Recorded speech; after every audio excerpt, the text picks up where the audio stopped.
your bipolar journey that led you to this book? Okay, so my journey is quite a journey and it is ongoing, may I add. And it started at the age of 17, actually. And I was diagnosed at the age of 19. So I have a vast amount of experience with the diagnosis.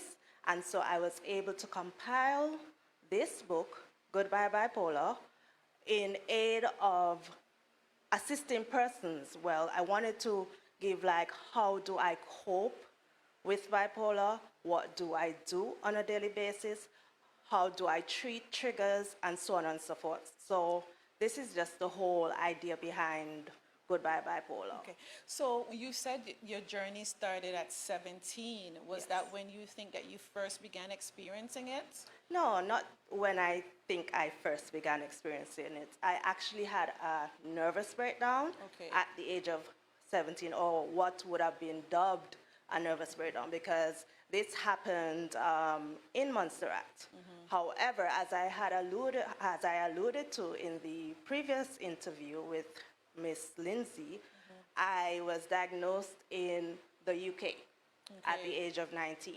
So would that have to do with the fact that if we don't have exposure to certain things, and historically, the minute somebody has an episode or whatever, we put a label on them that's often negative and not necessarily recognizing that it's actually a clinical issue, Yes. right? So how did the diagnosis change things for you, now having a label or at least some way to frame what was happening in your life? Okay, so to be honest, I actually sat with myself last evening.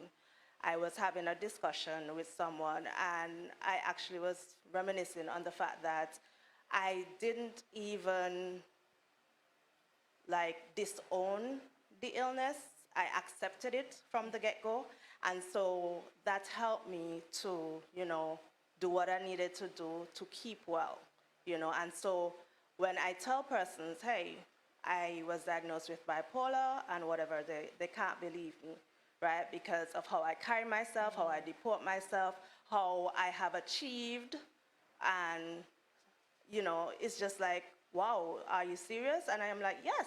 But it's because I would have accepted the fact that, hey, these were the cards that I was dealt, and I just played them accordingly.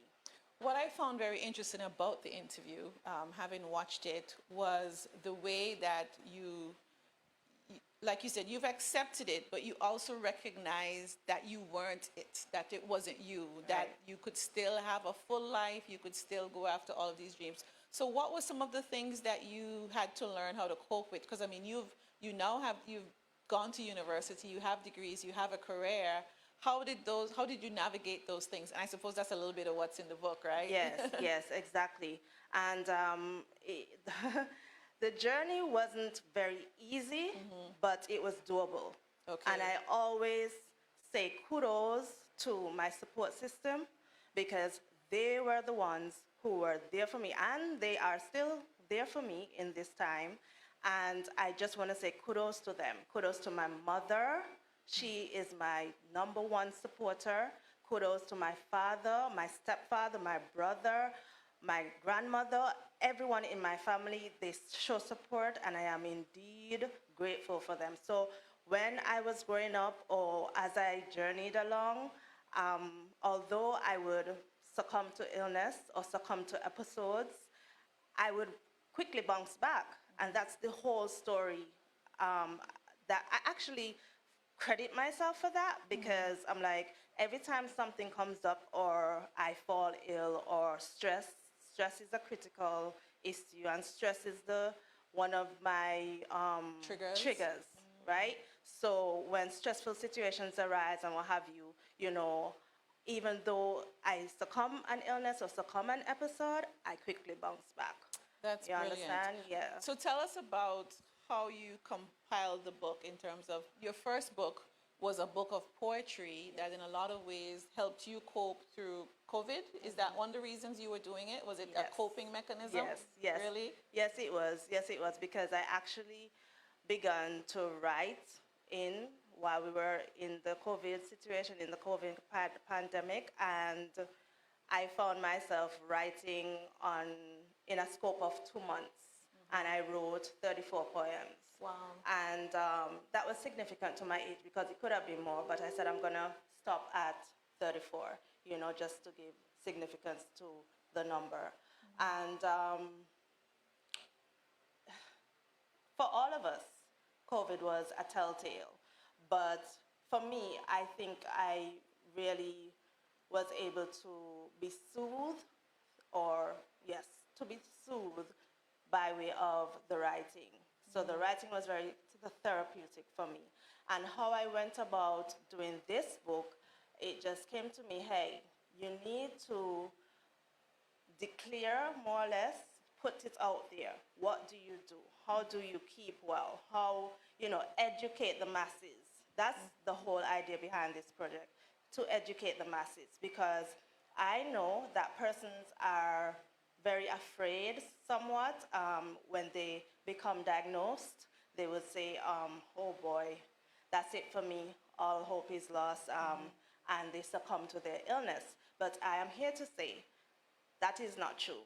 You can, come forth and be a true stallion in the sense of the word. Because, and I just want to get back to your question as well as it relates to compiling the book, I would have made the decision that I was going to do it. I sat down, I outlined my chapters, and I just began to write, and it began to flow, and I researched a bit, and I just gave my lived experience because I have over 20 years of lived experience. Wow. So that's what it's about. I definitely want to commend you for that because, like you said, a lot of people, and it's not just Montserrat, I think especially for people of color, when it comes to mental issues, anything to do with just emotions on a whole, we've been told and taught and trained to just tough it out. Yes. To just kind of, shake it off, move on. And so to actually say, hey, I am not well, or I am having a tough time, we just don't do that. It's not our culture. So the fact that you have been going through this, you're living with it, and you're not allowing it to limit you and your options, and then now getting to the place of saying, this is my story, and this is what I've done, I think it's brilliant because the more people we have that look like us, that are telling us, hey, we are experiencing these challenges too, I think it helps us. You talking about going through COVID made me think about the fact that a lot of us didn't think about how this was impacting other people. And the fact that if you were having a mental challenge, maybe just being inside, locked up, unable to go see your people, so many different things. So I'm beginning to now think about all the different ways that people probably were triggered during that time because they didn't have access to, whether it's their community, somebody that they cared about, that sort of thing. That's remarkable that you could turn to poetry for that. Now, you're not giving a how-to. You've literally said, this is what I did. How do you see, what's been the impact you've had so far since you've released the book and told people that you're doing this? Well, I have been getting really good feedback because persons have been telling me like, okay, I didn't know this is what bipolar was. I didn't know you can be triggered. You can be triggered by a trauma. And the feedback has been very encouraging, right? Because that's what I endeavored to do. I set out to educate and to inform persons on the illness. And not just bipolar, because I would have, like one of my chapters, it's dubbed other mental illnesses. So you have depression, you have schizophrenia, you have postpartum depression, you have other mental illness. So I would have dedicated a chapter to that just to, explain what would happen in such cases and so on and so forth. So it's not about just bipolar and, it's dynamic. The book is dynamic, you know. Because I think one of the things you talked about in your previous interview was the fact that it's almost like there's a scale. So there's depression, there's bipolar, there's other different things, and so it all depends on the extremes of where you fall on that scale. Yes. So that's interesting. Yes, because like I would have shared with Charlene, there's bipolar 1, there's bipolar 2. Really? Yes. Okay. And also, to be quite honest, I think I'm bipolar 1, and so that is the one that has more manic episodes. So you don't find me just being depressed and walking around, I'm sleeping and I'm not getting up out of bed and so on and so forth. I'm doing the things I need to do, but I would fall prey to a manic episode.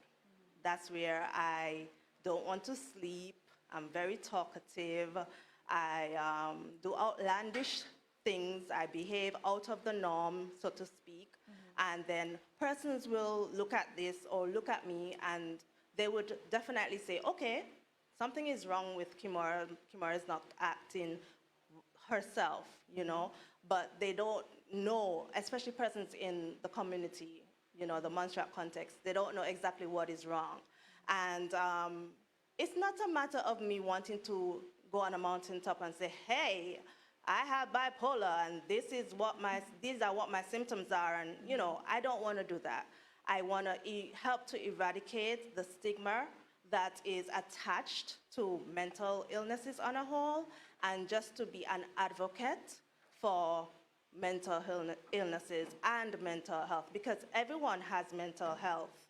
You know, I would have invited Nurse Lane, Donique Lane, to my Rotary meeting that I was responsible for, and in it she would have shared with us that everyone has mental health. So you, Nerissa Golden, have mental health, and it's up to you to take care of yourself and your mind and your body, you know, because there's a very thin line between sane and insane, and many persons do not or may not be aware of this, but I just want to let the public know that there is a very thin line between sane and insane. All right. Thank you so much for that. How can people get a hold of the book? If you are here, please come down and you can get a copy, because you do have some copies. Yes, I do. Is it also available online? Yes, it is. It is on Amazon, all Amazon platforms, wherever you may be in the world, you may be able to purchase by just going on your Amazon platform and ordering an order. And I have hard copies on my person here on Montserrat, and I don't have a problem with selling you one. That's wonderful. Congratulations, Kimmora. Thank you very on your book. much. It is called Goodbye Bipolar, A Healing Journey. Please get your copy. We will put it in the comments as well, so you will be able to get your copy on Amazon. As she says, we'll put the link in there. Thank you. Thank you very much. All right. Stick with us. The Montserrat Volcano Observatory prize giving ceremony is going to start in just a little bit.